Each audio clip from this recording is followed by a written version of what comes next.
राहो भाई को होला धरती से ऊंचा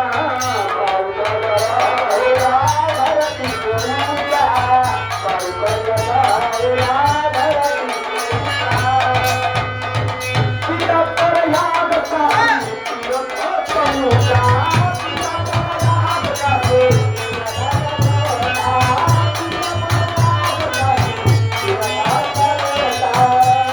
पिता पर याद का तीरथ समूचा जो समय भगवान भोलेनाथ अपने मंदिर के आगे चला बा तूने कभी झगड़ा कर रहा कि हम को हम क्या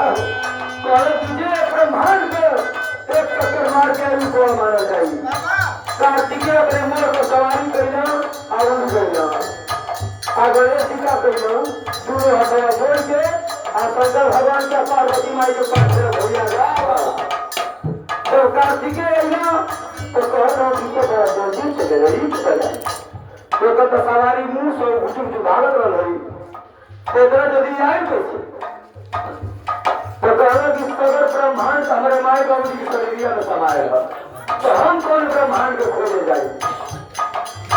बार बार नींद है बार बार नींद है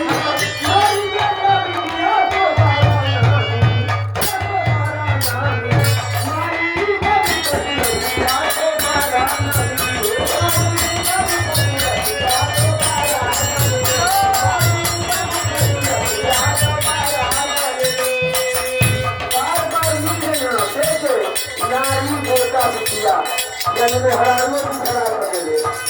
लड़कों दोबारा हो सकते लेकिन माई बाबू जो देखते हैं दोबारा ना अभी करने के बाद सही जगह न करके जाओ माई बाबू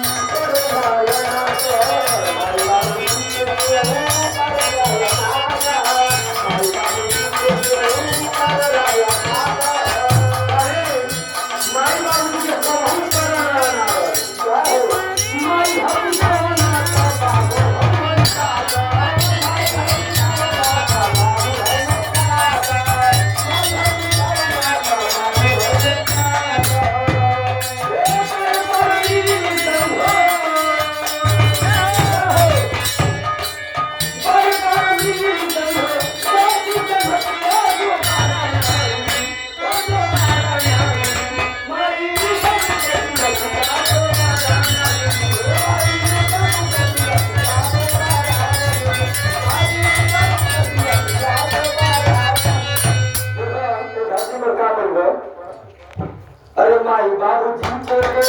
पावे आशीर्वाद के माई बाबू जी को पावे आशीर्वाद के माई बाबू जी को पावे आशीर्वाद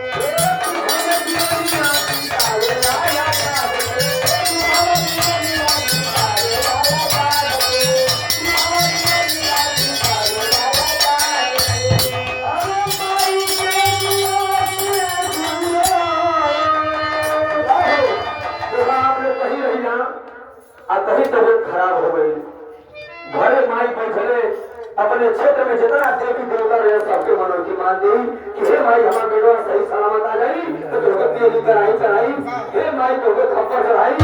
हे गांव को ताली माई हे दी हो सबके मान दी अरे माई के दिया